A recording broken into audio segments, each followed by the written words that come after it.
So print those off. I don't care if you have like maybe top 5 patterns that you look for, right? Get them off your board. Get them off your board. If you want to learn how to be consistent, right?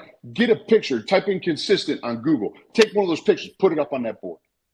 If you want to be disciplined, take a picture of discipline, put it up on that board, right? If you want to be green, take a picture of money. I don't care what it is, put it up on the board. But don't be unrealistic with your expectations, because when you are unrealistic, 95% of the time, you are going to fail. Your own mind is going to fuck with you. Yeah, it does, man. So many and I times. can tell you that because my vision board had the McLaren, had the fucking Rolex, had all this other stuff. And I'm striving for that. Meanwhile, I'm just paying rent. That's all I'm doing. I'm just paying rent to them. Boom, here you go, market maker. Here you go, market. Take my money, right? Take my money. Here you go. You have to have something that you can say, look, by the end of, and it doesn't have to be annually. You can do it quarterly. Do a quarterly review, right? In this quarter, I want to read 3 books. And if I don't like to read, bro, it's a combined 1,000 pages total. Most of these self-help books are like 120 pages, okay? But your vision board should be what you are striving to achieve. And treat the fucking market like a business. What do you mean, Drip? Anybody can go out and get an LLC, baby. Anybody. And if you're like, oh, I can't afford an LLC, fine. Get it. You can do, what is it? S corp or what? Not even that. Schedule C, right? You don't even have to have an LLC. You can write it all off. You can write your whole little trading area, your computers, everything. You can write it off. Right? You should also be like, you should feel. For me, I feel the passion for trading. I'm just gonna say it, like, not even just the trading, like just the fucking charting part itself. That's what fucking turns me on. That's what gets me going. That's what, like, I literally, like, I shit you not, I'll be while everyone else is asleep. Great. I'll still be up until like fucking till market opens. God. Yeah, you got a boner. Great. Yeah, and here's the thing, right? You could be like, oh, I got more drive than Drip, motherfucker. No, you don't. No, you don't. I promise you don't. Why? And they might, but in my head, you can't outwork me. You don't have more drive than me, because I will show up. If you're like, I'm up at 4 o'clock, bitch, I'm up at 3:59. Right? I don't see in my what head, you're talking about. In my head, right? Right. Right. That's what you have to have. And if you show up and you're like, I can't, you're right. You can't, because your mindset is going to be your greatest enemy, but can also be your greatest supporter. Let me tell you about a story real quick, and I know it's off topic here, but Stacks, I took an edible one time. Okay, go ahead. Tell me about your edible. Yeah, and look, here we go, you know, yeah, you know, I'm like 100 mile an hour from the time I wake up to the time I go to bed. Okay, I took an edible because my mom's out, all that, so she was like, "Hey, try this out." Okay, I took this edible, right, and it was family friend. They manufactured for a dispensary, blah blah blah blah. They were like a dollar thing, and is 200 milligrams. 200 milligrams is what it was. So I took this thing. My wife took one, and yeah, hold on one second, speaker. My wife took one, and she was fine, right? She was fine. I took one, and Stacks, I thought there were fucking Oompa Loompas running around on my chest. What? I swear, I put it on a kid. I'm looking down at my chest, and all I can think of is there's little tiny midgets running around on my fucking chest. And then we were watching, I forget the movie. I think it was like, it was one of those Taken movies, right? And so in my head, I'm like, oh my God, I'm anxious. So I got anxious. So it was to the point where I had to take my white trash ass, and I'm on the floor. I'm sprawled out on a hardwood floor, right? Trying to find a bottom. And then I'm like, oh, you're in a good mood, Drip. You're in a good mood. And then I was happy-go-lucky. But I'd look at the TV, and it was like hot, cold, hot, cold, hot, cold. Midgets jumping on my chest. It was crazy. I told my wife, I said, am I running right now? She's like, what are you talking about? I'm like, I feel like I'm in a fucking marathon. like, babe, I am in trouble right now. Am I dying? Oh my God. So And it was I had an edible situation like that too, Drip. So yeah, for it sure. was so Not at crazy. midgets though. I was like, girl, I think I got a cross between a Rufalin and not a fucking Rufalin. what Did is you it? just say the whole Not Moxie. Was Molly, right? I was not like, Moxie. because I'm super horny right now, and I feel like I'm trying to bite into a fucking triangle, thinking I'm gonna get chocolate out of it. You know what I mean? Oh but my God. You have to play, baby. And you're like, well, this isn't like an edible conversation, Drip. No, you have to play to your personality. You as a human being, you know what makes you tick. You know what gets you down. Like if it's one of those war room movies, right? The Christian movies, you're like, oh my God, he speaks to me, right? Or you know that when somebody says a trigger word, you're like, oh fuck, I remember when he hit me or she hit me. No, motherfucker, you remember right now. Zero excuses. You push forward from day one. Boom, move forward. Because everything you look at moving forward, right, is what's going to determine your past. And I'll tell you right now, right? When I look at my wife, sure, I fucked up a lot. But here's the thing, right? And they'd come at my wife so many times. I'm gonna tell you what, they try to dox me, try to tell me this. My wife said, look, motherfucker, he's in my bed every single night. Period. Done. I know what I married into. And believe it or not, Stacks, by the way, I had to get my wife a gun this past week because we got somebody. Yeah, no, we have somebody that for the past year has been stalking my family, stalking my wife. And I remember. I think I remember when you. It's a dude out of New Jersey, and she came to me the other day. She goes, "I don't feel safe." And I said, she goes, and she's not a gun advocate like I am, right? She says, "I don't feel safe, dude." And I said, bet, because at any point in time, you're responsible for my kids. And so we're actually in the process of next steps. We're going to find out who it is, and we are going to push forward. Because it's not right. Look, if your name is fucking Stacks online, if your name is Dime, if your name is Squeeze, I don't give a flying fuck what you say to me on Twitter. Never will you see me reach out and try to find out your real information, because personal and professional should be completely separated. You'll never find that from me, ever. And that's the problem with our society, is they want to see people fail. They like seeing people kill themselves. Like, look at Atlas Trading. What happened to the fact that you are innocent until proven guilty?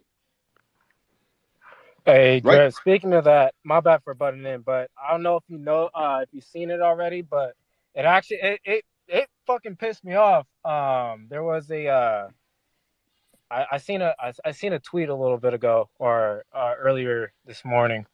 It was about, somebody had tweeted about, like, you can already see that there are like over 1,000 suicides already. Yeah, dude. Like in the year, it's literally day fucking two. And I'm just Let me tell you this. Go ahead, bro. I'm just hyped. I shit you not, it's the shit that shit pisses me off, because I've had to deal with that shit. Like, yeah. I've had to deal with my own depression, and then not only that, like when I was in the military, I've seen. Hey, I appreciate your service too, motherfucker. Yeah, thanks, man, bro. Even though I didn't really do much, bro, I don't matter. You did more than most. But most people don't want to leave their 800 thread count down comforter sheets and all that, dude. Yeah. There was it was I'll tell you just a little summary of this. Well, hurry up before I lose my train of thought. Yeah, no, my bad. I was literally just chilling out with my buddy. I talked to him earlier that day. Next thing you know, yeah, gone. The dude shoots himself literally right across the hall. Everybody heard that shit, and I'm just like sitting there. I'm just like, dude, like, let me tell you this. Sad and shit like that, but I'm more fucking pissed off because it's the world that we fucking live in. No one wants to fucking reach out to somebody else, see if they're okay or whatever, because that's what you should. That's what I fucking do all the time. Let me tell you this, homeboy. My little baby brother, my little brother Austin, was shot and killed just over a year ago. And my other brother did it, right? My mom's retired. She was in real estate for 20 years. My dad, my real dad died when I was little. So my parents have been married, over 20 years now. They can afford it. Let me tell you this. They can afford it. But you don't look at life from, well, they can do this, right? You just, whatever speaks to you, you fucking do. And let me tone down a little bit because it's a tough subject for me, right? But my family is in Michigan. I've moved around a lot in my life. And the last voicemail I got from my brother was, hey, bro, I love you. You know, give me a call back. And I didn't. I had other things going on in my life and I didn't. And he was 24 years old, man, had a great head on his shoulder. And it's put a void in our family, I'll tell you that, right? But the first thing that came to my mind is, what can I do to help? And originally I wasn't going to put out a, the GoFundMe and all that. But people were like, hey, do it. We want to contribute. So I did it. I had people dox me on that. I had people report me on that. I had to pay $3,500 because somebody got on there, donated $3,500, actually like $3,000, and then did chargeback, right? So then they said, oh, this is a false charge. So I had to pay more money. And all I tried to do, I can only imagine, and I'm a parent, right? I would never, you could shoot me on the spot if you said your children are going to die before you unless this. Take it now. I'm out. Peace. Done. Your job, and I'm not talking religious, but my job, right, as a Christian is to procreate. So that's my kids. They know, my wife knows, my kids know, if shit hits the fan, you get the fuck out of Dodge. Daddy's home, right? That's my job as a man in this house, to make sure that you live to see another day. And so as a parent, I can only imagine what they were going through. So I said, look, I want to help. People want to help. And I'll never forget when my dad called me. I've never heard the man cry. I've never seen him cry. Okay. I'm 38 years old. And this is my role model, my mentor. And when he called me, he said, Jim, he says, there's been an accident. And I said, what's up, Pop? And he said, your brother's been shot. Oss has been shot, and he didn't make it. And in the background, I hear my mom crying because they're in the morgue and they're in the hospital and they're identifying him. And she's yelling, my baby, my baby, my baby. Right? And in the mindset that, in my head, like, you're not thinking like, oh, I got money, I can do this, I can do this. You're thinking like, oh my God, like I've never heard him cry. I've never seen this, right? What can I do to help? And there are people out there that are actively trying to get you to kill yourself. They don't care. They don't care about you. But go back to what I said day one, right? If you can go out to a complete stranger, can you guys still hear me? Stat, can you hear me, or I get disconnected? I hear you. It's fine. Okay. I was just okay. This should be, if you want to grow in 2023. What's up, Jay Minks? If you want to grow in 2023 as a human being, right? 2022 hit me hard, dude. I'm going to tell you what had me on my fucking knees, because that was my baby brother. That was my kid, my oldest son's role model. Okay. I mean, there's no words for it.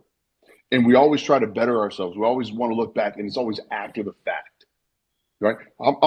If I was called to carpet right now, I'm a shitty husband. In my eyes, I'm a shitty dad, right? I do better every single day. That's all I can do, right? Every day I'm afforded a new opportunity to better myself. My kids don't see that. My kids see me as the best person in the world, right? And that's my vision board.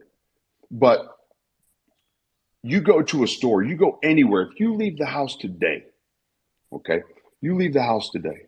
I gave away $3,500 last month. $3,500 bucks. You didn't see it on Twitter. I gave some money away to people, like, on the space and things like that. I gave away $3,500. I don't need kudos for that. I should feel guilty for even saying, like, hey, what I should have done looking back is just go into the DM and say, hey, Give me your Cash App. Give me this. Give me that. Do you have Zelle? In fact, I Zelled somebody. I said, do not put my information out. Do not tell anybody that I Zelled you. I don't care.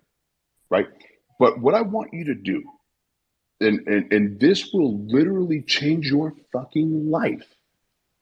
Walk out of your house today. Any errands that you have, pick somebody random. I don't care if you're a female and you walk up to a male, or you walk up to a female, or if you're a male and you walk up to a male or a female. You walk up to them. You reach your hand out to shake theirs, and you tell them, I hope you have a fantastic day. I hope you have a blessed new year.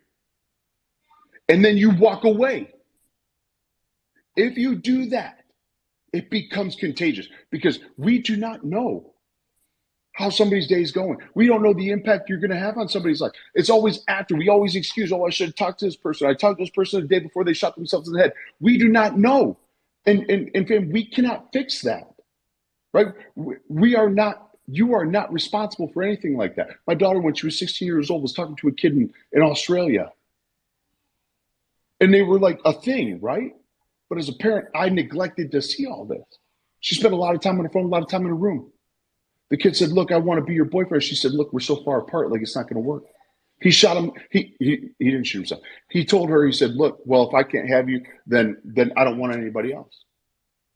He drove his car into a tree at 75 miles an hour. She let that hang on her. I said, girl, you cannot. You cannot. Because your beliefs and what you wanted for life, it just wasn't going to work. And people face different challenges that sometimes, like, even we as human beings can't understand. But I said, I can tell you this, he's safe now. He's good.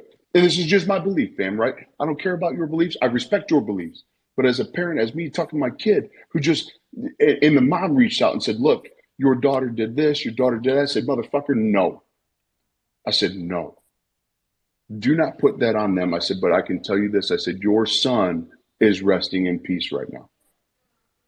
I said, well, regardless, well, he killed himself. No, it doesn't matter. I think that God sees all.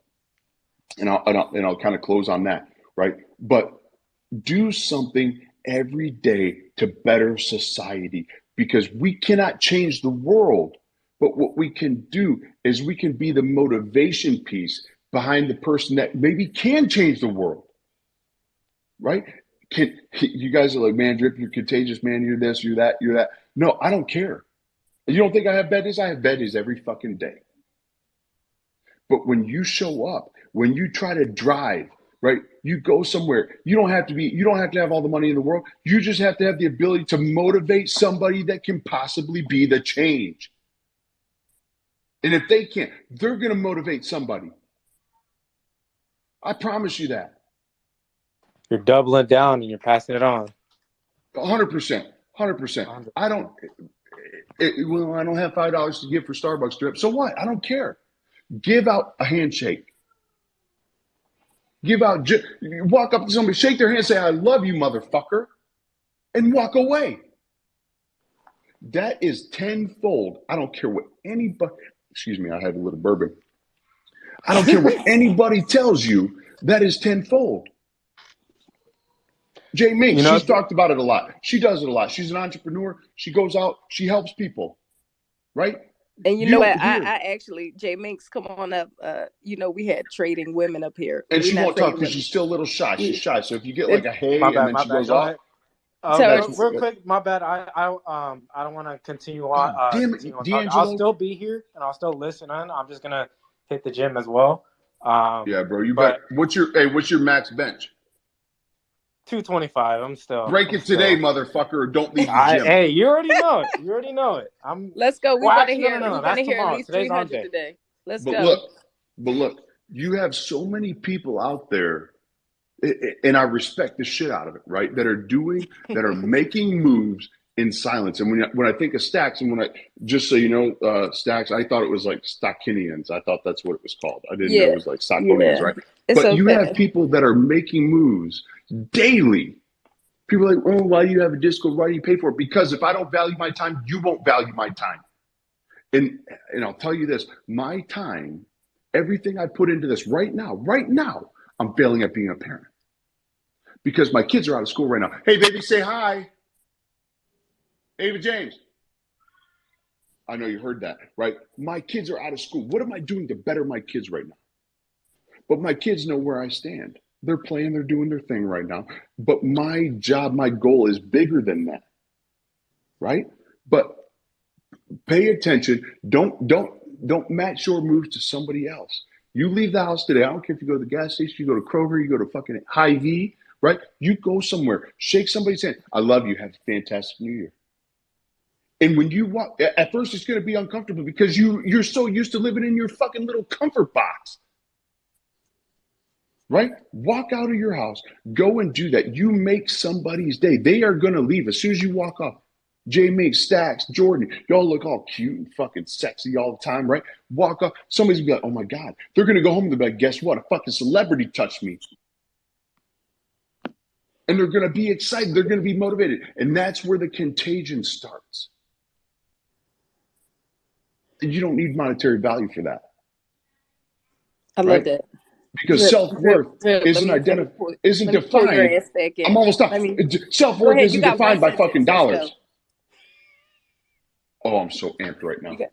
You always am. And then you had coffee and bourbon on top of that. Yeah, but go ahead, Mr. D. Let Mr. D go. Sorry, D. Oh, Gerald, you don't ever have to apologize, bro. No, I was just going to circle back on something you said about trading.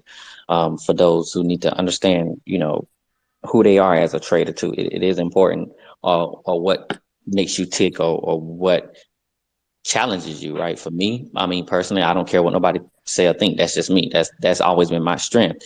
But one of my things was I couldn't stand drawdown, right? I couldn't stand the sight of drawdown. And so I will tell new traders too, after you learn the fundamentals, of course, right? You go through, after you learn the fundamentals, get you a demo account, go to any ticker and hit whatever direction they're in and watch that drawdown and get over that psychology, that psychological effect that drawdown has on you, right? Not to say you use this as not to care, not to follow your trading plan, two totally different things, but hit that button and watch the market go in any direction and watch it and get over that psychological effect that drawdowns have on you, so that you can get used to doing your analysis, trusting your system, doing proper risk management. You lose, you reevaluate, and you enter the market at what the market is telling you to do. Not what your ego is telling you to do. So I agree 100%.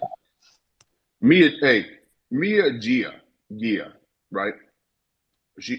I'm just looking at profiles up at the top. Okay. Mm-hmm. She's at the top right now. Mm-hmm. That is a person that gives zero fucks about what people think. I'm looking at her account right now. I see her in like a leopard print, licking a fucking wine glass with a red cab in it. Zero fucks about what anybody thinks. Exactly. Okay? That is how you have to live your life. Mm-hmm. You have to literally go at it. And my wife's like, man, you're always like 100 miles an hour. Sometimes she'll tell me to slow down. I'm like, look, chick, if you'd have pumped the brakes and sat back, I'd have got that meal for free. Not right? To your wife. That's why you get Oh yeah. But that's the person that, and we all have our struggles, right? We're always trying to better ourselves as a couple. But when you think about it, I mean, just the other day I had a complaint about a prime rib at Outback. And I told her, I said, I got to tell somebody about it.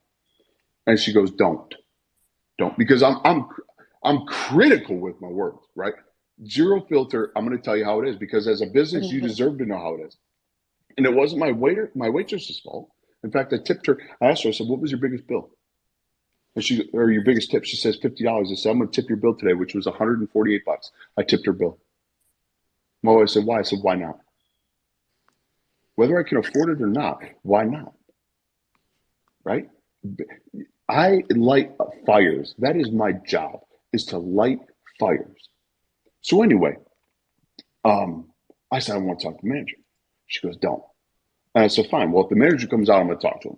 So anyway, manager came out and said, look, dude, my prime rib is well done. I said, I'm going to keep eating it. I said, if you're complaining just so you get something for free, then fuck you, right? But if you're trying to better somebody, then, and what I told him is that I'm just going to eat it. And he said, I'm going to send you out another one. I said, I don't need it. Like, I don't need it. I just wanted to let you know so you can, spread the word. He brought me out a new plate.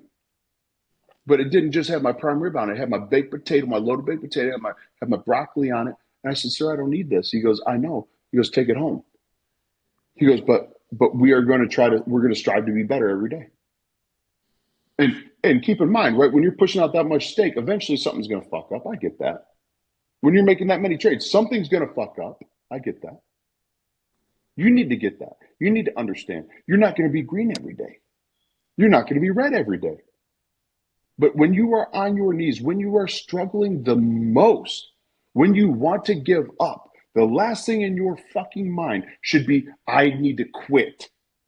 Because you have already been defeated at that point. Now, that doesn't mean you trade every day. Maybe you can't afford it. Fine. I stack $50 away until I can't afford it. Right. And definitely don't revenge trade. Never. In the meantime, you study. Paper trade. We already talked about paper trade bullies, right? You plan, do, check, act. And that should be paper trading. If your strategy's not working, find out a strategy that does work and then test it. Don't test it on real money, right? And then when you go in on real money, definitely don't go all in.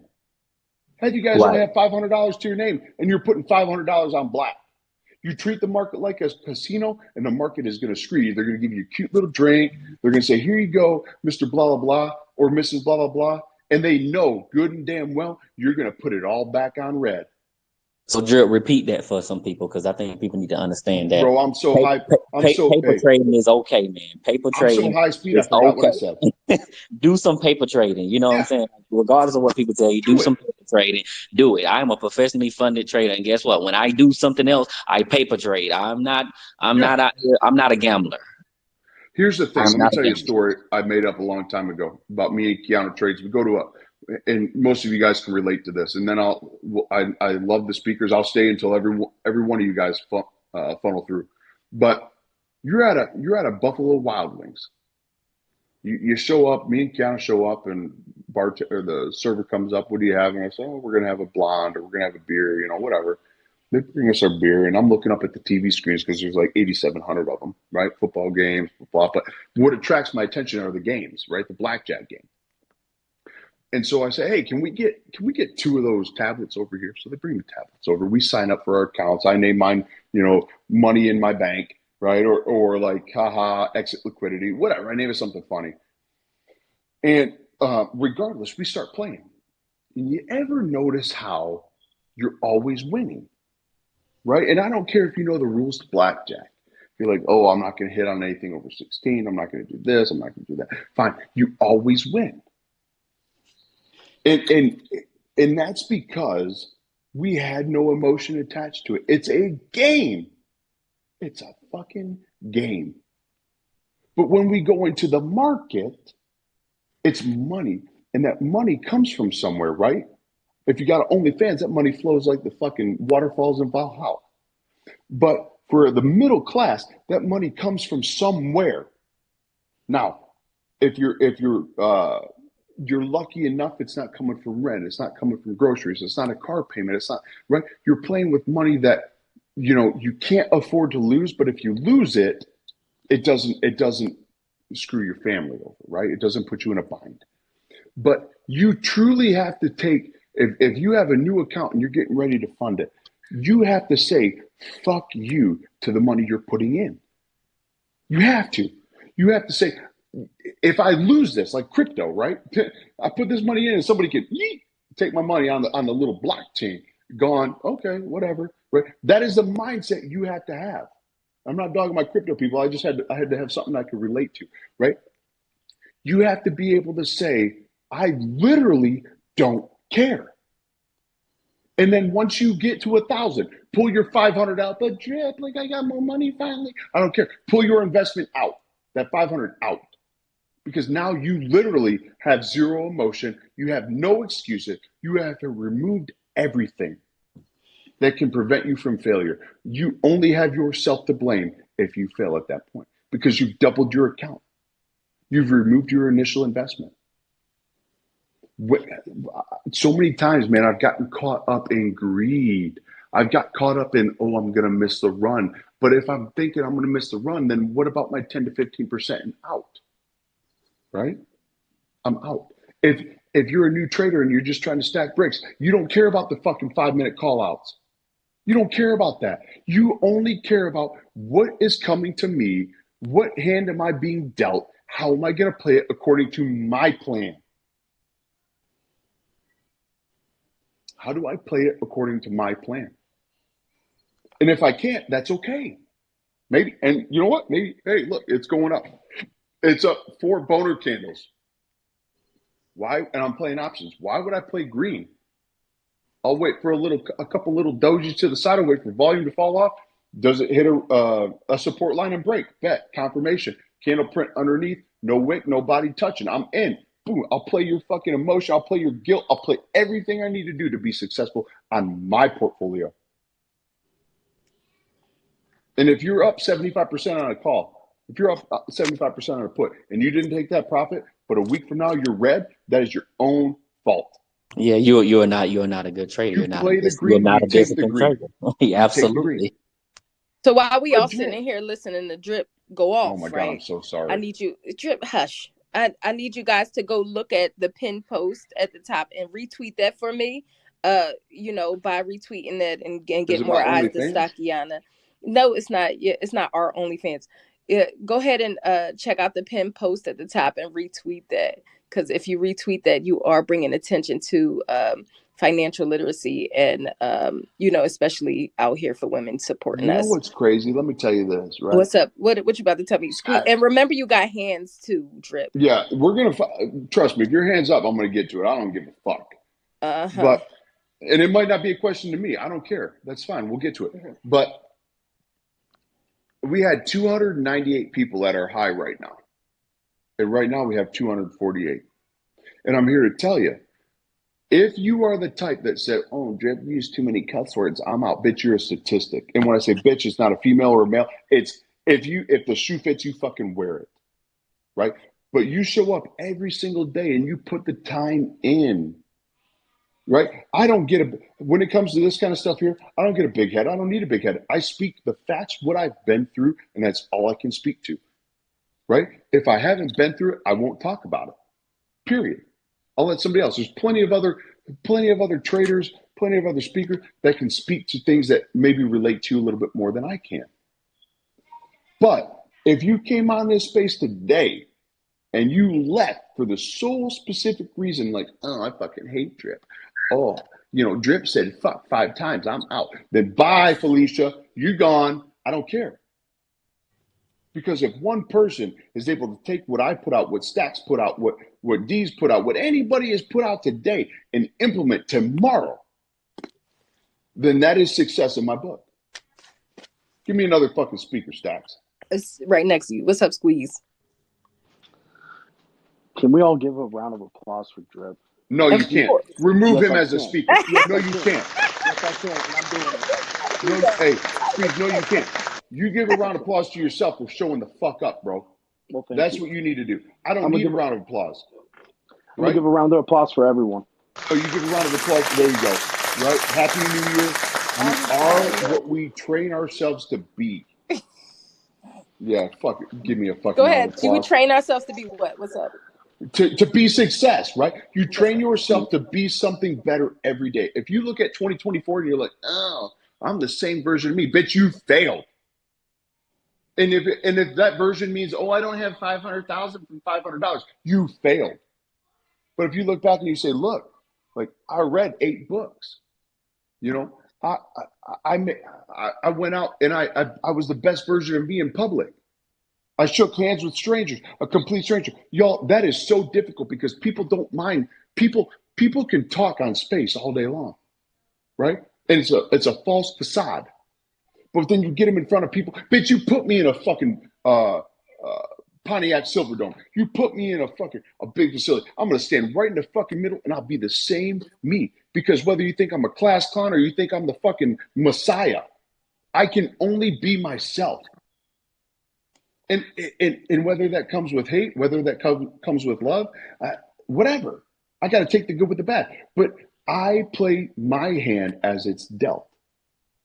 Right? If something says, Drip, get up on that fucking stage. Wear bibs with a fucking tie in dress shoes, wear bibs with a tie and sandals. I'm going to do it.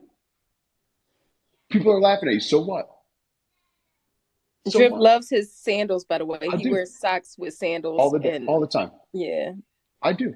You have to be the person that's different, because right now our society is built on people that are followers, people that don't know how to act, people that literally are on the tip. You have to be the person that stands out. And it's going to be super easy right now, right? Because again, everybody is copying. Success lies right outside your comfort zone. Oh, Drill, can I say it? Can I make somebody mad today? I mean, duh. Your favorite trader probably ain't that good at trading. They probably did not. The people in this room is out trading your favorite trader. Yep. Probably out trading me. Probably out trading me. Yep. Probably out trading me.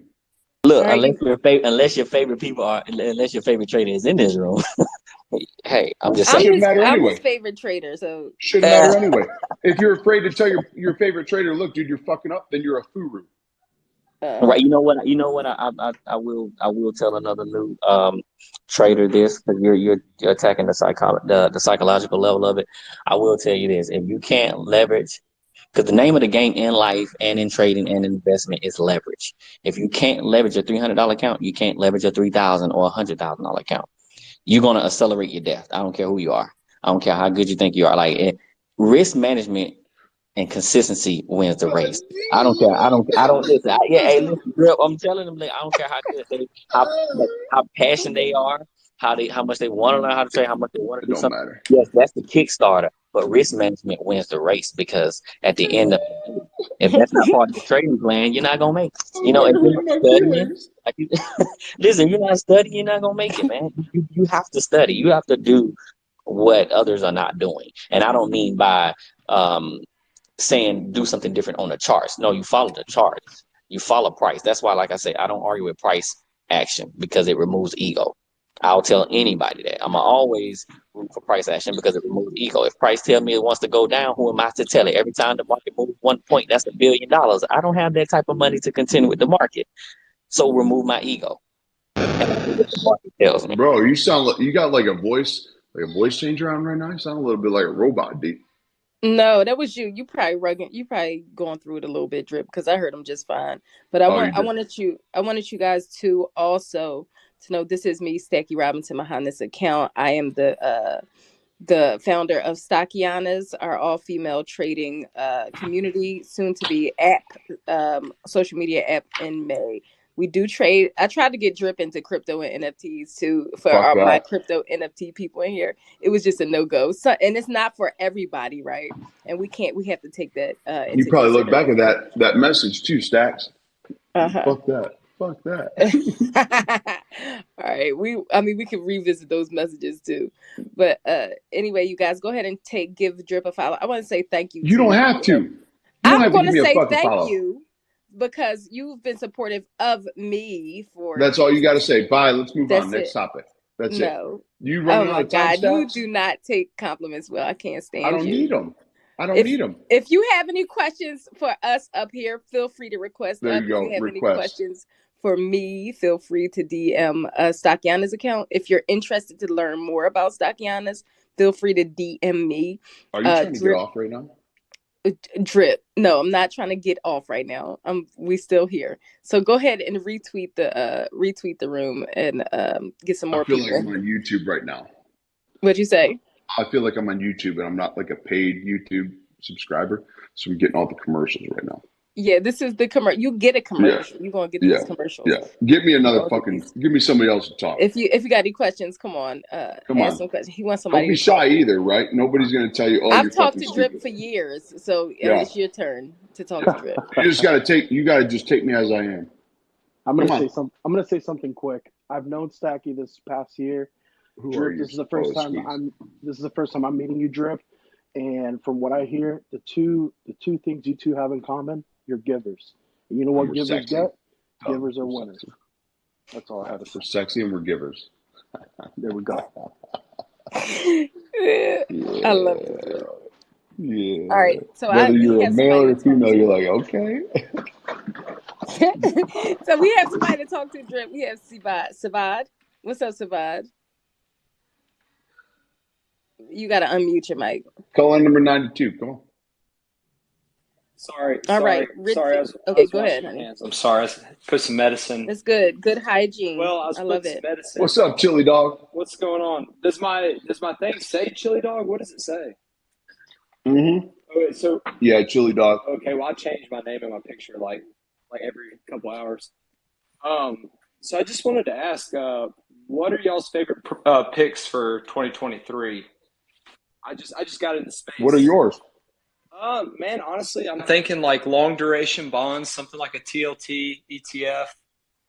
I don't know. Probably if people in here are new to trading, they probably don't understand duration. You know, that instrument can act a lot like a S&P 500 ETF. You know, if interest rates go down a lot, that ETF could return 20-25% over the next year. So probably that. Silver. I've been looking at some of the weed stocks. Weed has just been demolished, and these companies are actually, showing really good growth, and a lot of them are making profits this year. And I suspect they're really putting the pressure on these privately owned weed companies in their local states or local areas. I mean, these big companies are putting a lot of these little guys out of business, so they're probably going to just continue to keep growing as they continue to put people out of business. I have a question for you so far as steel was concerned. Steel? Since you're looking at silver, silver. Okay. Since you're looking into precious metals, is silver the only thing that you're looking at? Well, I just think, with the people, the actors, the people out there doing the trading and the investing, I mean, that's kind of the general consensus. If we get an environment where this is really probably like one of the greatest environments for precious metal trade, if the economy slows down and we do go into a recession, but, inflation stays elevated 4 to 5%, real yields are going to be super negative, right? So that's kind of the best mix for something like precious metals to really just take off. And so, I mean, if you ask me, like, the name of the game is make money. And if you got like people like trend followers, CTAs, even people that are securities invest, do more like value investing. I mean, I know guys that are into value investing that are looking at silver as well as an investment. So I think there's going to be a lot of professionals all over this trade. It's just, they're going to be all over it. Silver, that's why I asked about in particular silver, because do like the pressures over in Russia and things like that. I know palladium, platinum. Oh, yeah, I see. Other things too. To be honest with you, like I don't really look at palladium. I just pick a couple. I look at gold and silver. Yeah, palladium is probably another one. I just don't look at it. I just try to focus on gold and silver, and silver has more volatility than gold. But I mean, the reason silver looks so good is, I mean, 2011 or 2011 to 2013, somewhere in there, maybe 2014, silver was like $45 an ounce or whatever. And it's at like $24 an ounce right now. And you got gold, which is kind of rubbing up against those all-time highs. So from just a risk-reward standpoint, if both of these assets do kind of the same thing in a negative real yield environment, I mean, and we already know that silver has a higher volatility than gold. And in this instance, the volatility is going to be to the upside. I mean, it's just, there's no telling what silver can do over the next year to 3 years, right? Mm-hmm. Especially once we announce the recession. I have a question too about your wheat pick, right? Are you trading the wheat ETFs or what? No, what wheat, are you trading a company? Marijuana. Oh, weed. Yeah, weed. Oh, I'm thinking you're talking about Smoke weed every day. Yeah, I mean, so I stay away from weed stocks like that. Okay, so tell me, like since tell me about that. And like everybody's gotten burned alive, right? I mean, I looked at these guys that made weed ETFs. They were rolling out a lot of really good weed ETFs with really good companies. And if you look at, like, just for example, weed, the ticker symbol is WED. I mean, it's just gotten torn alive. I mean, it's so bad. So yeah, like everybody's giving up, right? That's when you buy. Like when you got retail people who were so big on the weed trade who are all like, "Fuck that," that's the time to buy. Period. Point blank. And that's one of the things that investors have a really hard time with. They can't understand that, and they can't get their head around that. And probably a lot of retail people have been burned by weed, so like they just don't want anything to do with it. But that's the time to buy, right? Yeah. So, yeah, I guess. I mean, for me personally, I don't even bother. You know, that's me personally. That's your pick. Well, let me say this. Let me say this. Sure. It's all about trends. And I mean, look at our generation. How old are you? How old are you, if you don't mind me asking? 21. She's 21. Okay. Well, I'm 29, and if you look at my generation, I mean, we all agree, right? Like, weed should be federally legal. I mean, you see that happen. States all around the country are legalizing weed for recreational use. And, I mean, you just got to think about the upcoming trend. Like, weed is really going to be a widespread, frequently purchased product. And I mean, just think about it. My generation, we all smoke weed. Everybody smokes weed. And even for the people that don't smoke weed, they don't have any problem with it. They view weed as safer. People that don't even smoke weed view weed as a safer thing to consume than alcohol. So I'm just saying, you're not going to get to buy into this industry any cheaper than if you would right now. Because from here, it just booms. So if you don't buy weed assets right now, you're missing the opportunity of your life, because this is the bottom for them going forward. I don't so, Savad, I got a question for you. Wait, before you go, it's just like, I personally don't speak in absolutes, right? That's fine. Because we're traders. We're traders. I do, because I back wait, up hold on. those Wait a second, sir. A lot of hold on. Give me a second. No. I don't do that. So I tell you to give me a second. You give me a second. Thanks. But what I was saying is, you know, I personally don't speak in absolutes, just because, you know, you give people the wrong idea when it comes to trading, because like Drip said earlier, you need to be able to pivot in the market. You know, if something is headed towards the downside or upside and it goes in another direction, you need to be able to pivot in the market, you know. So absolutes, like, just for me personally, it's not something that I want to push, especially because I'm trying to teach people to be flexible in any market, right? Be flexible with that. So that's why I said that, you know. So Savad, people like to hear themselves talk. He left or something. Oh, you know? Well, I don't care if he's still listening. Savad, I got something for you, baby. Right? There's a really good chance that you're talking about weed stocks and wanting them to go up because you're in one. And I would bet 90% that you are down. And if you were, oh, there he is. Invite him to speak. There you go. Savad. My bad, man. My phone died, and I had to listen to this, homie. Sorry. So you were just talking about weed stocks, right? What stock are you in? To be honest, long term. To be honest with you, I think the easiest way to play this would just be an ETF, man. No. That's not what I'm not. What stock are you in? I'm not picking anything. I think, like I said, I think the easiest way to play this. I know. So I don't have an answer to that question. I don't. So you're not in anything?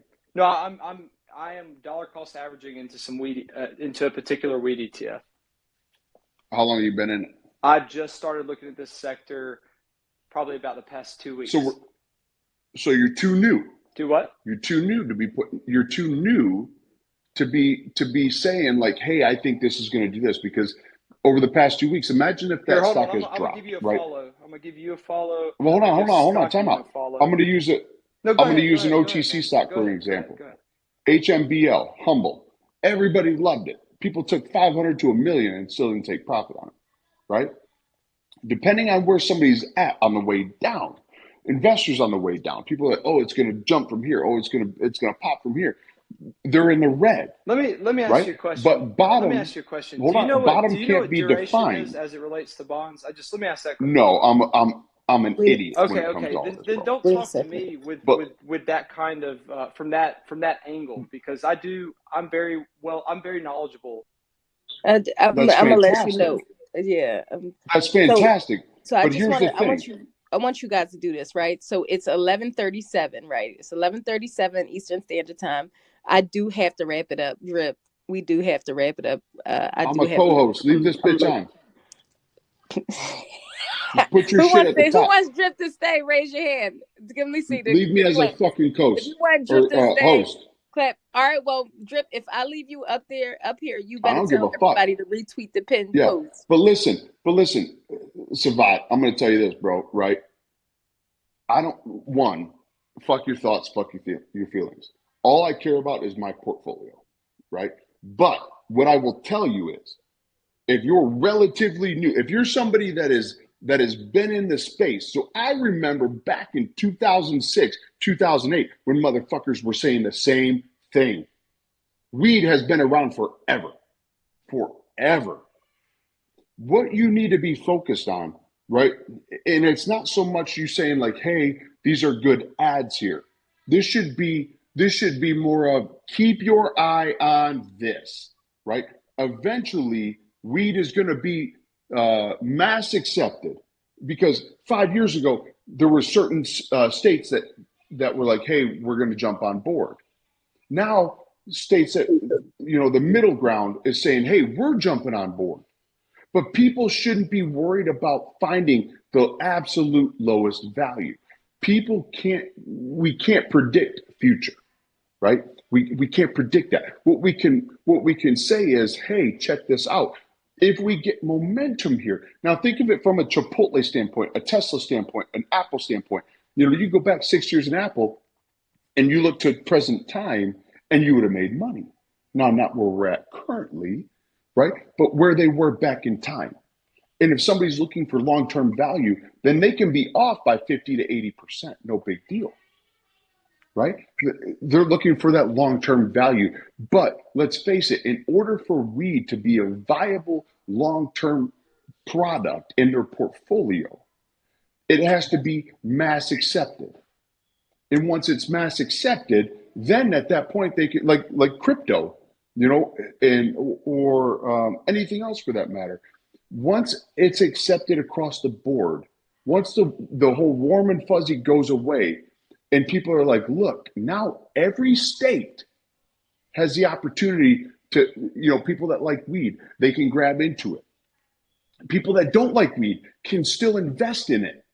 That's where it becomes a viable, a viable contributor to their 401k, to their portfolio. But right now, when we're trying to catch a bottom, and I did it with Tesla, right? So I'm not even saying, Savad, that you're trying to catch a bottom, baby. What I'm saying is we can't let the unknown speak for us, right? We can't let the what if speak for us. People that looked at Tesla, they were like, wow, Elon's got a plan. He's doing this, he's doing that, he's doing it. Now look at Tesla. Even the biggest companies, and if you're like, weed's going to be bigger, that's fake news. But even the biggest companies are succumbing to what our economy is going through right now, right? And so what people need to focus on is, okay, like long term, is weed going to be viable? And the answer probably will be yes. Great. But there are other avenues right now that have already established a foundation, right?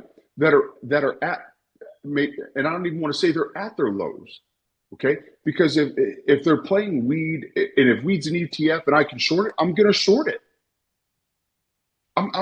AMC, I short the shit out of AMC. Will I be a long-term investor? Maybe if they get a new CEO, but that has nothing to do with any of the current investors. That's me saying, look, at a price point of blah, $1.20 for AMC, I will get in long-term. And those are shares that I will bequeath to my kids. Long-term, Savad. And I feel like you're a guy, if you got a lot of experience in the game, you're a guy that's probably looking to set up your long-term success, your family, right? Long-term, everything is going to be a value add right now.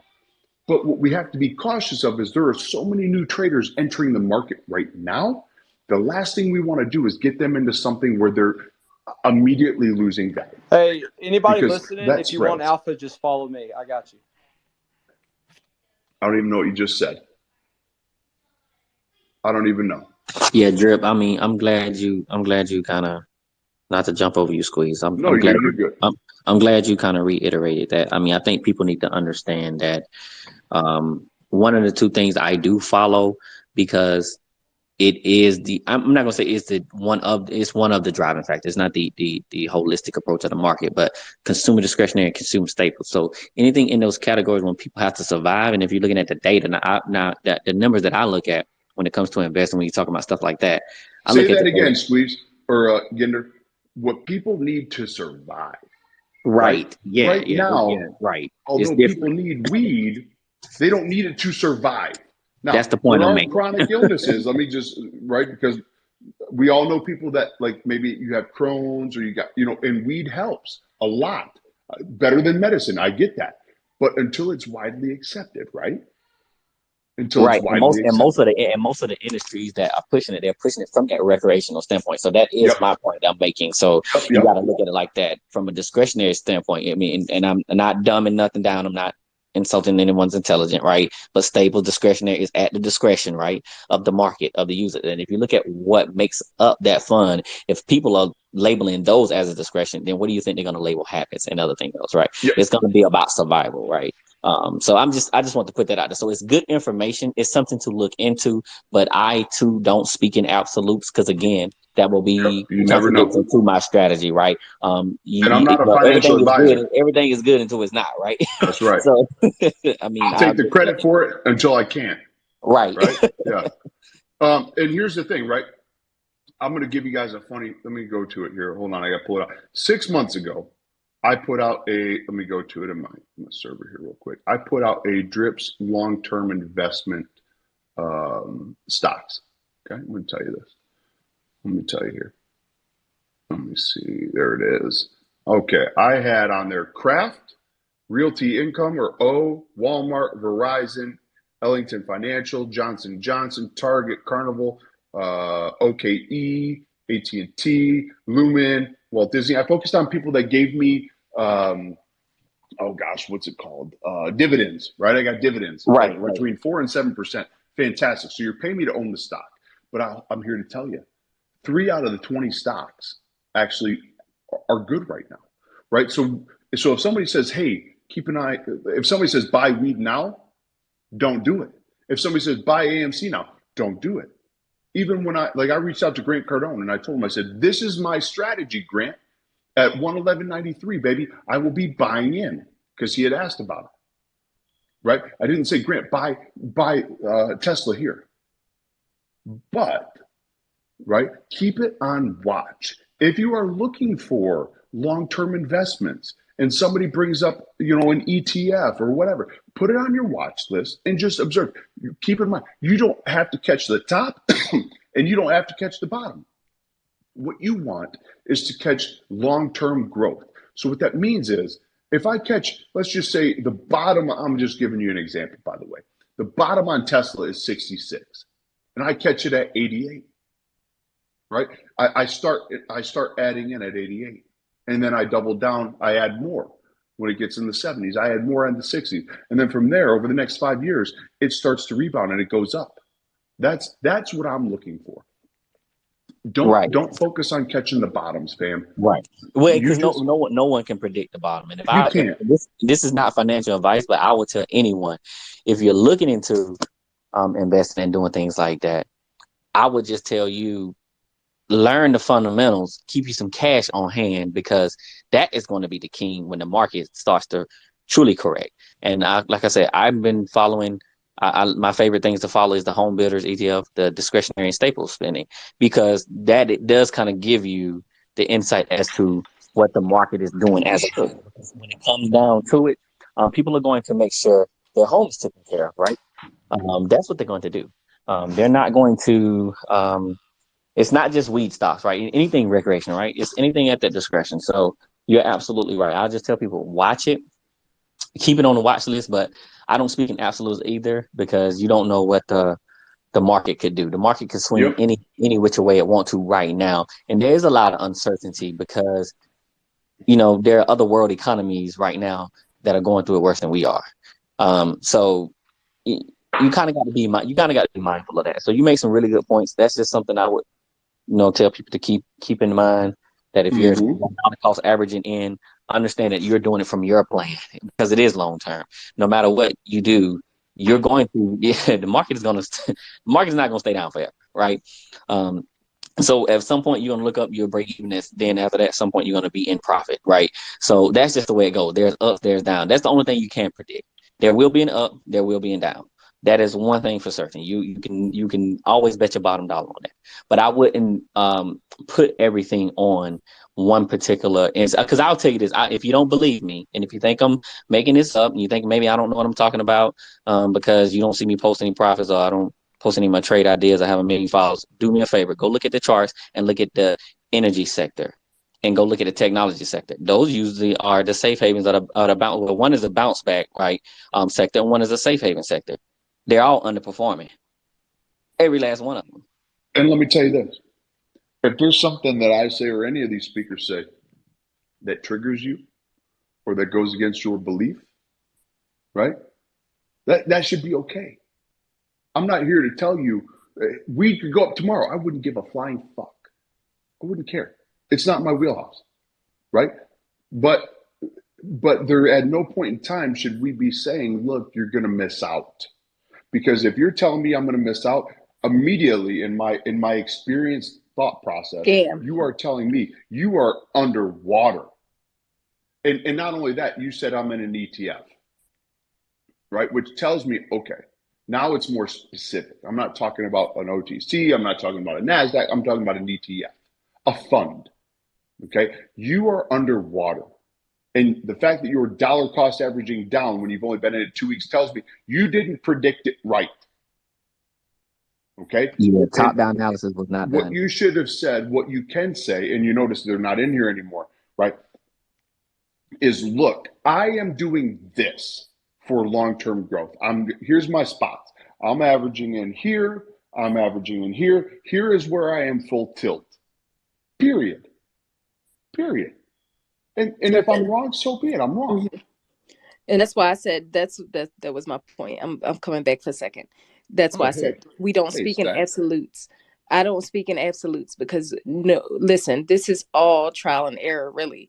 Nobody is 100% correct. So unless you are a fucking Nostradamus or you got a crystal ball or some shit, you should not be speaking in absolutes when it comes to if you get butt hurt, I'm just analysis. Giggling, baby.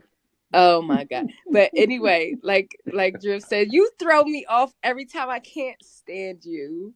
Oh my God. But anyway, and also let me talk about etiquette here. You come into somebody's spaces, you're new here, you don't know me, and you don't know Drip. I'm just as bad as Drip with my mouth.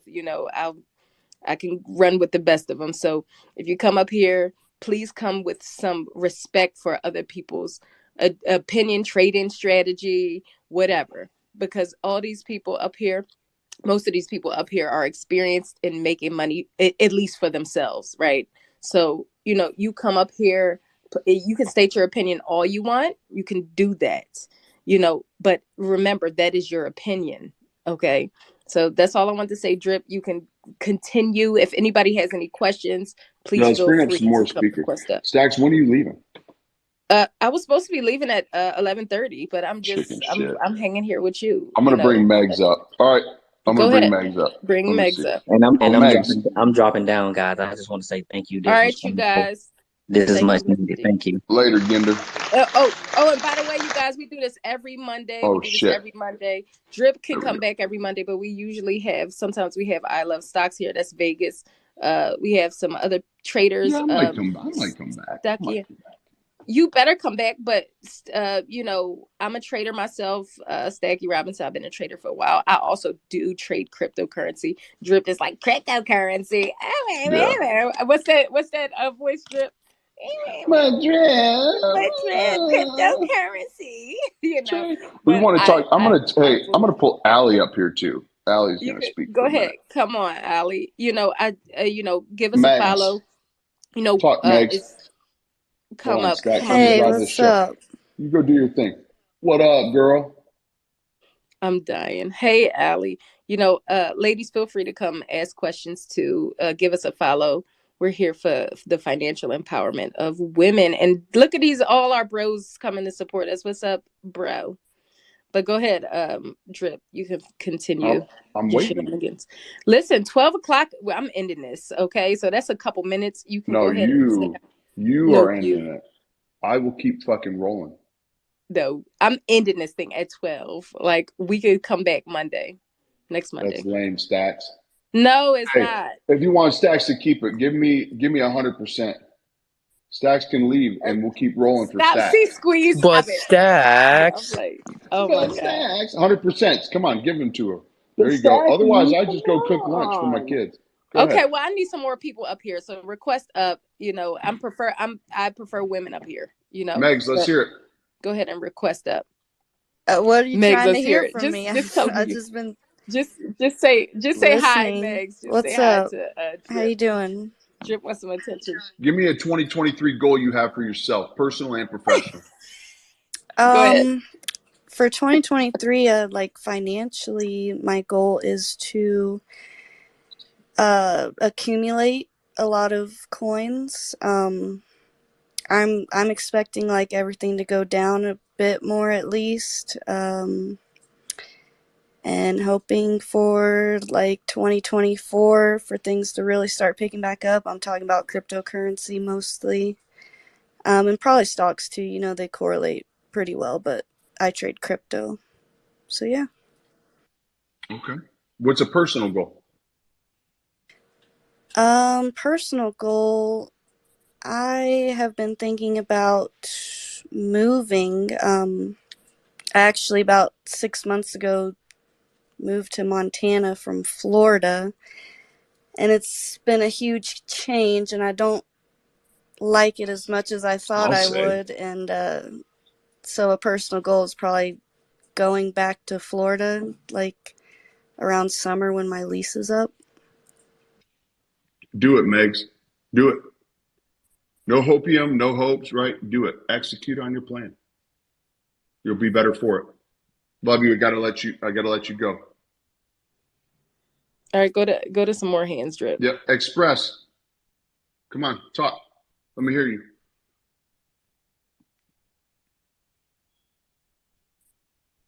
Okay. All right, Express. Never mind. Allie, you're up. His engagement hi. The whole time. Allie, you're up. I just want to say thanks. This space, I'm just so glad that I popped in this morning because the motivation that you bring and the positive and just everything, I think people need hope, and you know, not just in trading and that, but like in life. And I just really appreciate it. It's totally helpful. We appreciate you more. We need that, right? Here's the thing: we're all going to have down days, Allie, right? We're all going to have down days. And although we depend on ourselves to get ourselves out of those down days, it's always great when you have an extra push, when you have somebody that you can count on being in your corner. To hear the things that you said this morning, though, I think, like you just said, I mean, I can help myself, but when I hear some of these things that a lot of you know, have spoken and it resonates with me, it just makes my attitude change and become more positive. And I think that's what we really need. At least I did this morning. 100%. 100%. Look, when you're in the darkest time, when you're in your darkest hour, all you need is a little bit of fucking light. And there's people that are praying for a fucking flashlight right now, Allie. There's people that are praying for Absolutely. it. And so we cannot predict the future. We could all die tomorrow. But our jobs as human beings is to help, is to help others, right? And so I don't need to relate to everybody. And 95% of the time I don't. I can only speak my experience and my relation to the issue at hand. But I appreciate you taking the time to come on with us. Do me a favor. What's your 2023 goal, personal and professional? Let me hear it. What do you got? So personally, I'm kind of in the same situation as Meg. You know, I'm looking to move to Tennessee and to kind of, you know, I think everybody is afraid of change. I'm going to embrace it for kind of a new start. So really just moving to a new state, starting over, you know, trying to figure out what I want to do. And, you know, as far as trading goes, you know, I'm trying to learn more, trying to supplement my income and do that. Personally, I think a lot of it for me is, you know, having more faith in myself and in my gut in making decisions and believe that, you know what, sometimes I got to go with my gut and maybe not what I hear from people or from all these other people telling me what they think, and just kind of have more confidence in yourself.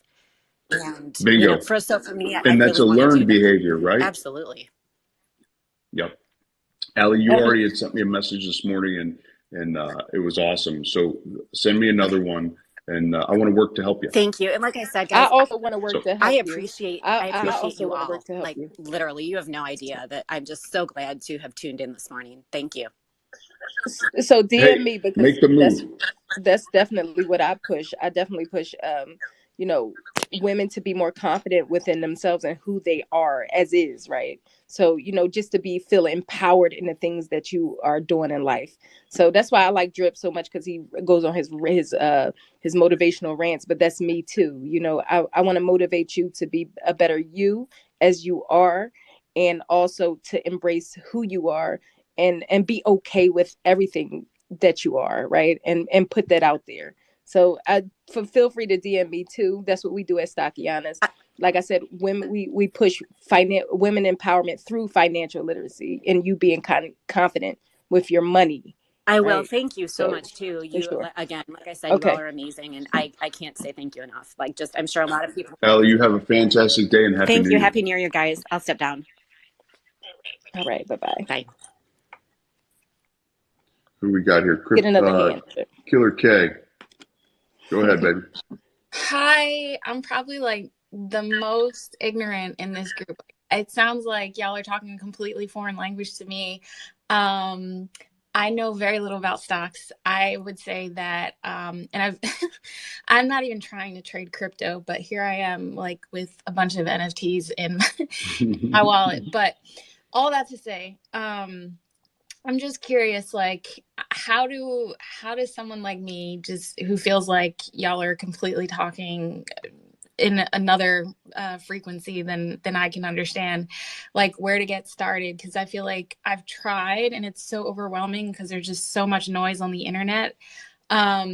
And don't get me wrong, like, I'm not completely ignorant. I have, like, I don't know, I use this app called Stash. It's just all ETFs, stuff like that. And I have a couple of, obviously, retirement savings accounts from jobs and things like that. But I just feel like, I'm sitting in the back of the classroom right now. So Killer K, you're not ignorant in the sense where you're discourteous or you're rude by definition, right? You're ignorant in the sense of you're just lacking the knowledge or awareness, right?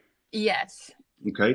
And so that everybody in that definition term is ignorant. Okay, because we are always lacking more or less. We need more. We need to be learning daily. And anybody that says they're not learning is ignorant, like, to the definition of you think you know it all. Okay. My question to you is, are you looking to gain knowledge on options? Are you looking to stay in crypto? If you're looking to stay in crypto, I can't help you because I gave away a ton of useless NFTs.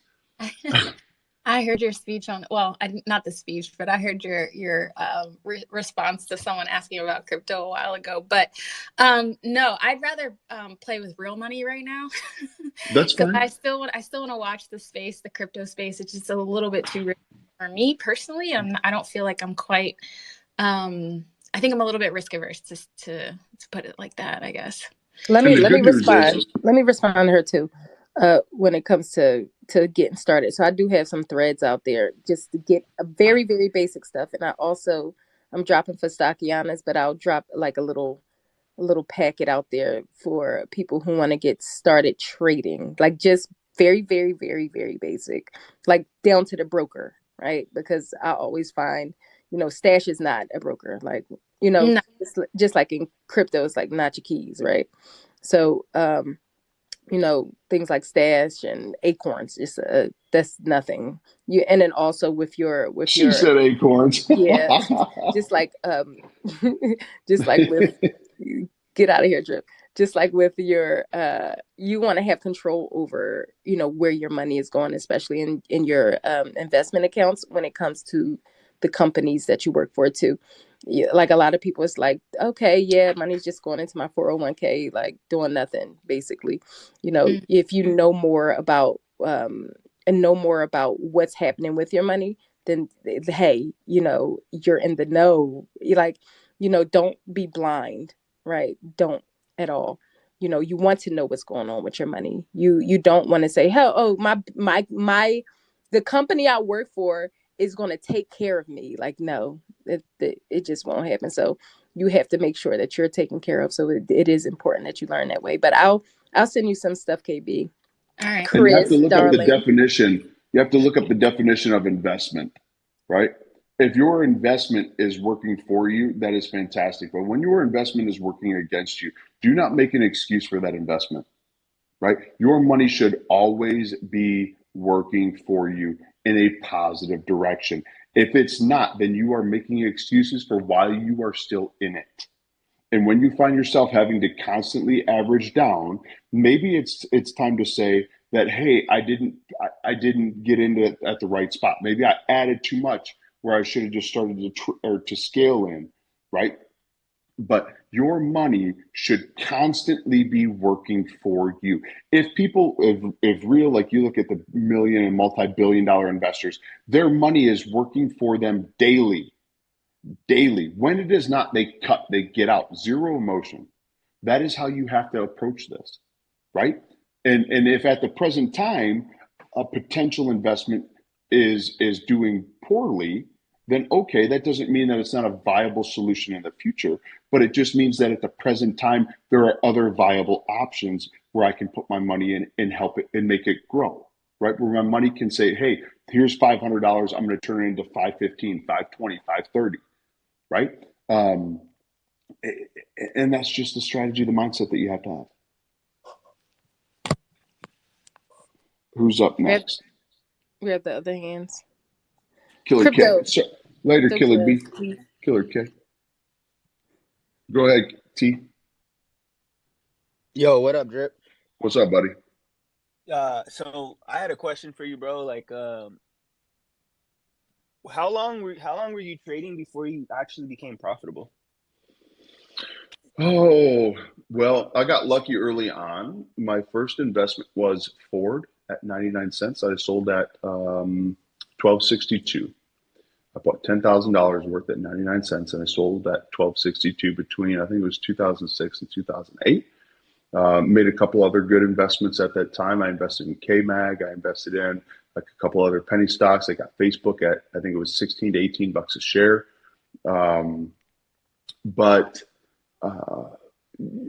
There's going to be times where you're doing really good. There's going to be times that you're doing really bad, really poorly. Yeah. And what I look at for consistent profitability is my ability to, and if consistent profitability for you is being green every single day, then that's fake news.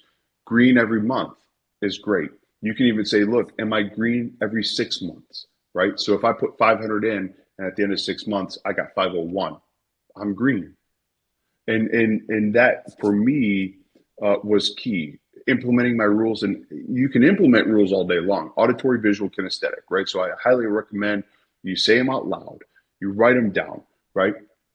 And you have something that you can look at. So you're touching on 3 adult learning methodologies. So you're going to ensure that you retain those rules. But having rules in place and then actually sticking to them are 2 totally separate things. You have to make sure that you are following them, not only when they're good, but when they're bad. And if you've ever found yourself, and I know 85% of you have, where you're like, oh, I got out too early. No, motherfucker, you got out. You took your profit because you didn't know what was next at the time. It could have been a boner candle in the opposite direction and you got smoked. But you took your profit and you got out. You reassess, you realign, and you get back in as determined by your plan. And here's the thing, if some of you guys are like, oh, well, if I make one more trade on Webull, it's the PDT rule. Well, Webull gives you tons of time. They send you messages. Hey, look, you've made X amount of trades in X amount of time. If you sell this, blah, blah, blah, you get 3 strikes on that. So if you're telling me, oh, I can't sell because I'm within PDT, then that means greed got you in the ass. Own up to it. Trade within your means. Yeah, thanks for that, Drip. I also had another question, like kind of like a hypothetical question, but let's say your account was down like 70, 90% and you were getting into options how would you start? What's your account at right now? Climbing that right now, Drip. Right now I am trading with $200, and but what happened is that I got smoked on my Tesla position. I don't care about any of that, T. You have $200 right now? Yeah, so I'm just using $200 to trade. So I've been trading. You want my honest opinion? Yeah, of course. Don't real time. Don't like live money trade until you get to 500. In the meantime, use that time to study. Use that time to paper trade. Right? Develop your strategy. Get confident in yourself and your strategy, and understand that there's no indicator, there's no strategy that's 100% of the time. Right? Yeah. But do you have rules in place? Do you have your vision board up? Get that in place. I don't know what your financial condition is, and I really don't care. Yeah, but between $200 and $500, okay? If you're putting, hey, I can put $50 a week, great. Then that means you got 6, 7, 8 weeks of paper trading, studying, getting confident in yourself before you go live. Because if right now you only have $200, greed is going to bite you in the ass. Yeah. So just like what's happening with me is that I'm in the process of buying a house, so I'm not depositing any more money into my broker because I could trade with $500, but wait.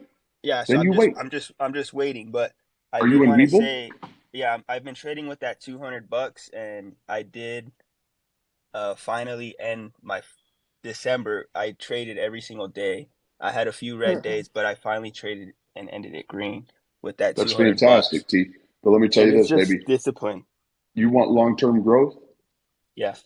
Go paper trade, develop your fundamentals, work on your strategy until you hit 500. Because you are so limited on what you can actually play right now that when you are playing, the odds are stacked against you. What stocks are you playing? I've been playing SPY, Apple. See, it's only a matter of time before you're out of the game. That'll teach you a lesson in patience too. If you go ahead and do what you said, trade paper trade, it'll teach you a lesson in patience too. If you build up that account.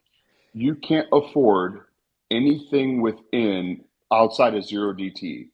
You're only playing a 0DTE, and then your strike price is so far away from the current price per share. You are literally YOLOing every contract that you get into. Whether you are in the right direction or not, you are still YOLOing it. Well, believe it or not, I mean, I do agree with you. Like, 1 to 2, 3, 4, 5 days out of the money, or expiration dates are obviously a lot safer. But I've been able to get like Apple contracts, like they're just $1 out of the money, and they move. You said SPY, though, really baby. Well. You said SPY. Yeah. SPY, I keep up on my chart, but I pretty much I took what you said, and I was getting smoked on SPY, so I've been trading Apple. So you don't trade SPY then? You trade Apple, right? Apple is lucrative. However, and Roblox is also lucrative, right? I like $2 plus or minus. So if I'm going calls, current price per share is 130. I'm looking at strike prices around 132, 4 to 7 days out. I don't play 0DTs. If I'm going puts, I'm looking at 128 for a strike. Right. And that's just how I play it. That's kept me pretty consistent. Yeah. I find with 0DTs, what we're trying to do is take a little and make it a lot. And that's just, it goes against what we're trying to do as a professional trader, as a new trader. Right. All right. Yeah. I appreciate that advice, Drip. Thank you. Love that. Go ahead. Next hand. Go ahead, Crypto. Once we're done with the hand strip, I'm getting out of here. I'm not playing with you. That's fine. Okay, that's fine. I'll go be a dad. By go be a dad, you mean go to get Arby's? No, I'm gonna clean some guns, baby. I like it. He always likes the things that are like not. Arby's is gross, but go ahead. Arby's. She didn't mean that, fam. She didn't mean that. I'll side with her on that. We gotta get you on that. We gotta get you on that health kick. Baby, I'm 6'3", 240 pounds. Man. Yeah, he is. You ain't getting me on no health kick, honey. Listen, nobody could get him to take the socks off with them flip flops either. So I ain't built for speed, but I'm gonna tell you what. You let drip be drip. That's it. The amount of damage I do within that limited amount of exposure that I have is tenfold to what you guys in these 15Ks are running. Okay, I'm gonna break the pavement in my 2.5 feet. Love it. Anyway. Super shitty analogy, but just roll with it, bro. I like we'll roll with it. I like the participation that we have. Seeing, people up here. I mean, you have 200 people on a still kind of like a holiday weekend. Yeah, everybody else that left, they're just half cocked, bro. Yeah, so that's epic. So thanks for having me up. But I see different like goal setting, outlooks on stocks, crypto, a little bit of everything. So it's a cool spaces to be a part of. But so I don't really know where I want to take it, to be honest. But what are your goals for 2023? There you go. I was going to start to lead with that. Yeah, I was going to lead with that. For me, 2022 was like, I don't want to say I overworked because I don't think that's possible, but I put in like. Hey, crypto. Just. I don't give a fuck about 2022, bro. I know. I'm just saying. I'm like. I don't care. I want to know what you got for 2023. Okay, so 2023, we're going to spend more time kind of living in the moment, being more present, because reflecting and reviewing past years, man, it's like there's a lot of things that I think I missed out on that probably should have put more focus on too, and that's time you won't get back. So. Time's moving too fast, so that's a huge thing on 2023. And the coolest part about living in the present, crypto? Oh, hit me with it. You don't miss out on shit, baby. Amen to that. You don't miss out on shit. You take it as it comes. Yep, and I'm cool with sacrificing stuff, but there was a few things that I think I missed out on that I probably shouldn't have, or I could have had more balance for, and still got work done and still did things. So that's my big thing for 2023 for sure. Okay. I know Meg said something about crypto, and kind of crypto has been my main focus for I've been I got in like 2017. So I've been around the block with it in terms of, the scams that have been pulled. So for me, kind of looking at it as, we'll see what happens. I think it's I'll take the bet. I mean, Bitcoin's never had 2 consecutive red years, but I think crypto as a whole might, with everything that's going on and just the economic outlook, I think that, we have the best chance of putting in 2 years this year. So, I think before the 2024 happening, and if we're going to go based off of that stuff where, mining difficulty pays out less, I think that we have a shot of, kind of being stagnant for another year while the Fed kind of tries to figure rates out, inflation comes down, and risk on isn't, really happening for what seems to be for a while. So where do you put your money between now and then? That's where a good are you question. Making your money work? So I've stopped trading crypto I was trying to trade that more so, and that's how I actually found you guys, because I started focusing more on stocks and equities. So that's primarily where my focus is going to be this year, along with a little bit of FX. Seeing that the dollar index is kind of all over the place. You had foreign currencies hitting, lows that they haven't touched in decades with, the British pound and the euro. So trying to hit a few of those and just chase, I don't want to say chase, but kind of follow wherever the volatility is. And then just continue to have risk management and any trade that you go into, and then try to stack your bag. And once you find, for me, crypto, and it starts to hit that accumulation phase, and it seems like this contagion stuff with all this FTX and insolvency and minor capitulation, when all that stuff starts to subside a little bit and we start to see kind of the light at the end of the tunnel, and the Fed may start to ease on policy, we kind of transition out of that, say, deflation. I have a question for you based off of crypto, because I'm a crypto nut too. So okay. I wish Dime was up here. I wish Dime was up here, because wait a second, Drip. I wish Dime was up here, because she plays down, right? She just took a Solana trade too that was fucking dope. But yeah, so I moved a little bit this morning. Yeah, but people are still winning in crypto when it comes to trading too. But like you said, crypto has never been through a recession, so that's the new territory that we're reaching with crypto. You get what I'm saying? So So the 2 years is plausible, and because we're following traditional markets now in cryptocurrency, whatever SPY is doing is pretty much happening, unless we get some kind of change with the CBDCs that our government plans on pushing and all that other stuff, and the regulation that is coming out. Then that's when you start to see things shift, and in what direction we don't know. But I do agree with you when it comes to the 2 years when it comes to crypto trading. Listen, if you don't have a plan, real quick, crypto, if you don't have a plan right now, 2023 just started. Write this down on your Microsoft Word document. You lazy fucks. If you don't have a plan, if you don't have a risk management strategy, that is what you need today. You will figure that out today. Okay. A plan, 10 to 15%, take profit. Boom. Do it for like 2 months and you'll never look back. Number two, do not invest in the company itself. Invest in price action. Okay, because price action, so just as Stacks had said and Crypto said, right, that doesn't mean I'm not supporting my company long term. I'm supporting price action, and I can play puts on crypto, right? Rhetorical. No, leverage trade, but something like that. So I can play both sides. And so price action, if price action is saying, hey, we're going down, then I don't need to be saying, oh, I don't believe it, so I'm going to buy calls. No, or I'm going to play the downside. Oh yeah, we can play options. Oh, go ahead. I'm going to play the downside, right? And then if you already have a position that you're down in, it's going to give you kind of like a full view into, hey, look, this might be a good opportunity to average down on my current position, blah, blah, blah. And you're playing long term while you're also playing short term. But don't invest in the company short term. Invest in the price action, because emotion is attached to you investing into a company. Look at the AMC crowd, the apes, right? The company doesn't care about them. The company is looking at ways to stay afloat. They were bankrupt before COVID.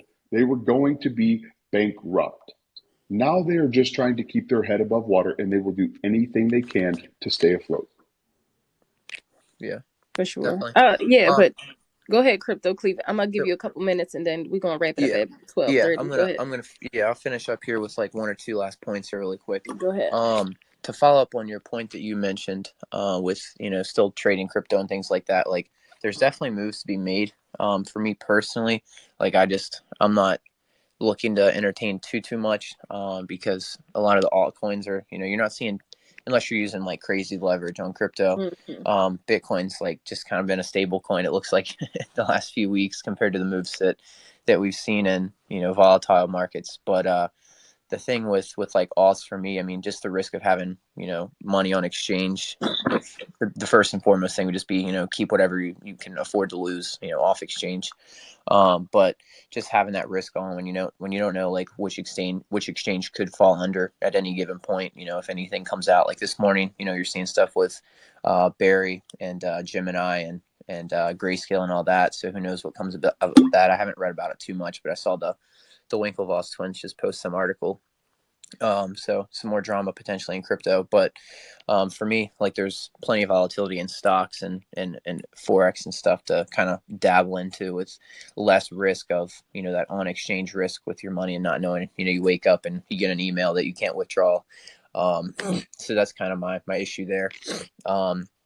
For now, until this stuff kind of settles over, which, I mean, again, there's still trades to be made, but there's just that little extra risk there. And then the last thing would just be for the whole Bitcoin 2-year kind of lull, I guess you could say, is, again, like you said, we haven't seen Bitcoin in an actual recession, as it was stemmed, from the last big recession we had in 2008. And we're starting to see, all these historic indicators on its short life cycle over the last 14 years of typically in bottoms for Bitcoin. We've never gone below the 200-week moving average, and I mean now we're accepting below that for a few months now.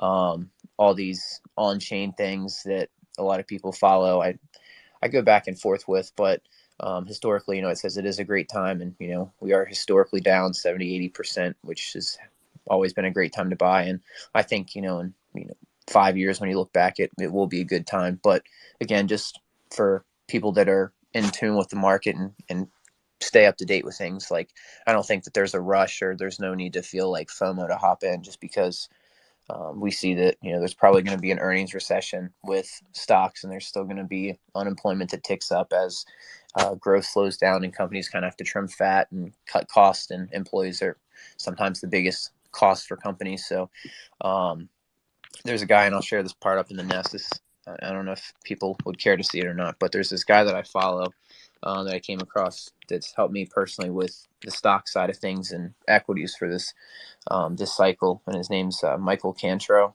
But he talks about the hope cycle, and that to me is like helped, I don't know, stem any form of FOMO of me like missing out on things. Like you guys can look at that and check out his profile if you haven't seen him yet, but just kind of shows the way, from a recessionary perspective of how things kind of flow from history, or I'll do a poor job of butchering how he explains it, but just things to look at in terms of what's possibly coming for the economy. And like when it relates to crypto, for me, it doesn't rush me to hop in because we just broke down from, those June lows, and we just kind of made new lows and kind of started a new downtrend that hasn't really gotten follow through. So we'll see what the new year brings, and if we do get any kind of push. But for me, I think, it's lower down for stocks and crypto. But I'll let you guys like Drippin and Jordan and that party handle the short-term stuff. I kind of just do more swing trades. But I'm going to try to look for some shorts, more so in the equity market, but look for that downside, over the next quarter, 2 quarters, 3 quarters, when any kind of pop that we get, and kind of look to play that earnings recession and, the prices that haven't really been priced in yet due to poor earnings, and reflecting that growth and the rate hikes that we've seen they've been priced in, but in terms of the impact on the economy, typically from everything that I've been following in the last year, 2 years, like that's kind of like inflation was a lagging impact and took a while before we started to see inflation creep up with trillions of dollars printed. I think the same will be for the rate hikes. So I think that part hasn't been priced in terms of the earnings aspect. So I'll finish there. Sorry for the no, it's monologue, good. And I appreciate you all having me up. And I hope everyone had a great New Year's and Christmas, and I hope everyone has a great 2023 for sure. So thank you all for having me up. No, I appreciate your whole breakdown of the market. I do. But we do have to leave in 5 minutes. Thanks, Steve. Thank you. Yeah, thank you guys for having me up. No, I do like the information you pinned. I'll check out Canto. That looks very interesting. I love research. We're gonna go to Jaden, and then we're gonna close this thing out. And I wanted to let you guys know, thank you for coming also. And check out Stockianas. We help women, we empower women through financial literacy. So check us out, bro. We have no we like dudes too, they're very nice people. But go ahead, Jaden. Jaden, your hand is up. Hello? Are you a robot? Hello? I am? Am I still a robot? Are you a robot? Am I still a robot? Hello? Maybe yes, no?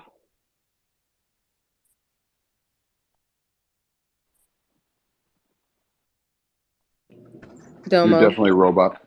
Hello? What's up, dude? Jaden? Oh, can you guys hear me now? Yeah, what's up? Oh, I'm so sorry. Okay, Drip. Wow, this is so weird to talk to you. What the heck? Okay, so I've been trading for about 2 months now. I turned 18 2 months ago. I've learned, I think I've learned a crazy amount of knowledge in a crazy little amount of time. I have a problem with being anxious. I do. I've learned, to make my own pivots. I've learned candles already. I've learned how to track trend. You guys are. Oh, another thing. I want to thank you so much. I mean, ever since the first day of me ever joining this Twitter podcast space, it's given me such comfortability in trading. I mean, I'd love to, eventually branch off from you guys and go into my own methods and trust my own intuition. But ever since I've joined for the first time, you guys give me such like a family. Like, I mean, and you guys are laughing and joking around, and you make my trading like a better experience. Now, on to the thank yous, because I know you guys got to get out of here. Get away from the thank yous. My question was, if I know, how to chart out and like I know to make my own pivot stops, but I don't have the financial, standpoint yet to, get the technology, like just a computer. I just need a computer just to see, just have a couple of charts open at the same time with SPY, so I'm able to trade, comfortably. My advice to you would be when I'm looking at, when I'm trying out my pivot points and stuff, do I just, for now, just struggle with the phone and then just wait for a laptop if I want to scale out with pivot points and stuff? I know it's a very, it's not really an important question, but I also want to just come in and thank you. But basically my question was, so when you guys, send out these watch lists, it's kind of hard on a phone, to like scale out and see, 4 charts at a time. So what would you guys be, your opinion be for me? What kind of a phone do you have? Somebody changed that battery in that damn fire alarm. It's an iPhone 12. It's an iPhone 12. Okay, so you're trading from your phone. Yeah, no, I'm trading from everything is done from my phone. Everything. I mean, like I said, I guess Drip left, but I'm gonna tell you this.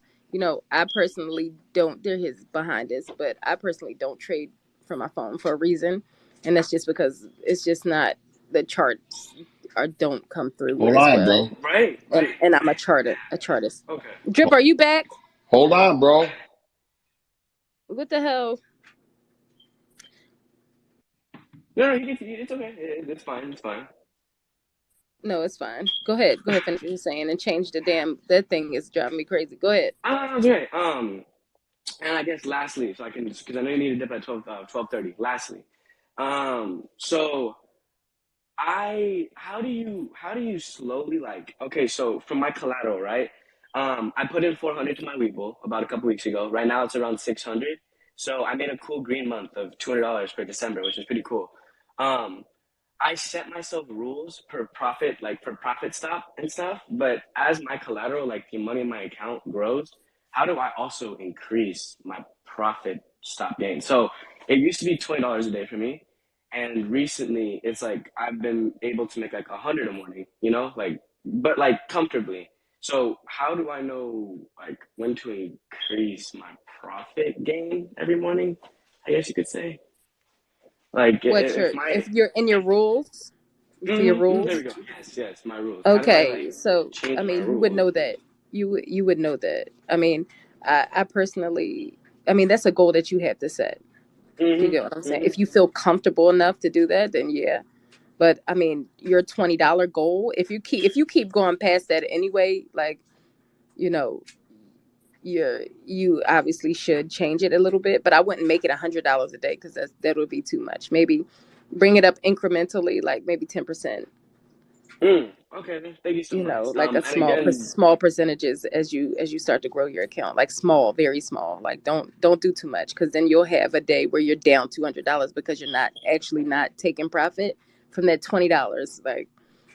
So.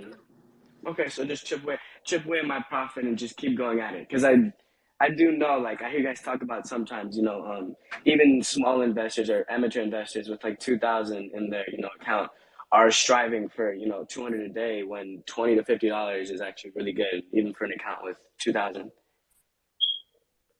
Yeah, for sure. And change that battery. It is 12:30, you guys. And I just want to know, pinned at the top is, a bunch of brokers that you can go to. This is my personal rating on each broker. So check it out. I am Stacky Robinson. That is my post. You can follow me if you would like to. My boy Drip, thank you so much for coming. You're my buddy. Don't even worry about it. Homie. A1 from day one. Gang. But anyway, you guys, shut up. Listen. Anyway, you guys, I love it. Go ahead, say what you're going to say, Drip, and then I love you all. If you don't have a plan going into 2023, you need to get yourself one. Focus on your risk management. Focus on putting your vision board together. Focus on creating rules. And then you have to be disciplined to follow the rules, whether they work in your favor or they don't, because ultimately outside looking in, whether it's good or bad, it's in your favor if it's according to your plan, right? As far as the last, Jade, on your question that you had brought up, your risk management is going to remain the same. So whether you're taking a loss at 10%, whether you're taking profit between 10 and 15%, you're still going to be going in. Like if you have a $1,000 account, maybe you're going in with 300, but now that you have a $10,000 account, you're going in with 1,000, right? And you're taking profit 10 to 15%. You're in, you're out, and you rinse and you repeat. Don't overthink it. Just be constantly stacking bricks. You look at some of these guys that post their monthly gain and loss, and you can see they'll stack small bricks, and at the end of the week, they go in heavy. So you see they're taking $20, $30 gains all week long, but then they get to the end of the week and they go heavy with all those wins, trying to make more, right, outside of their rules, and then they lose everything for that week. You have no excuse. The only person you can blame is yourself. Stick to your rules 5 days a week. I love you all. If you have any questions, please do not hesitate to reach out. For sure. Reach out to me, reach out to Drip. Drip is amazing. Like I said, he's been around me longer than most. So, this is somebody I do trust. This is somebody I have learned from, and I'm sure he learned from me too, even if it was some bad stuff. But anyway, I'm going to read this out, and Drip, you can leave if you want to, because I need this for my recording, and just in case somebody thinks, they want to decide to try to sue me. This information provided on this space is for educational and informational purposes only and should not be considered financial or investment advice. Please consult with your financial advisor or other professional before making any financial decisions. The hosts and guests of this podcast, of this spaces, are not financial advisors and do not endorse any particular investments or financial strategies. All opinions expressed on this podcast or spaces are the personal views of the host and guests and should not be considered as a professional advice. Okay, everybody? And this space was recorded and may be used, as a podcast or, to make any money or something like that. I may use it it's mine, basically belongs to me. But anyway, you guys, I do appreciate you guys for coming. I do appreciate the questions. Feel free to follow Stockianas. We do this every Monday. We do a whole bunch of shit too. We have events and things like that. So check us out. Women, don't be afraid to request up or to DM me or Drip, and yeah, you enjoy the rest of your fake holiday because New Year was yesterday, and it's a fake holiday, and I can't stand it. But we will be trading again tomorrow. But go ahead and check Drip out. Anyway, bye everybody. Appreciate you. Love you. Bye bye. Have a great day, everyone.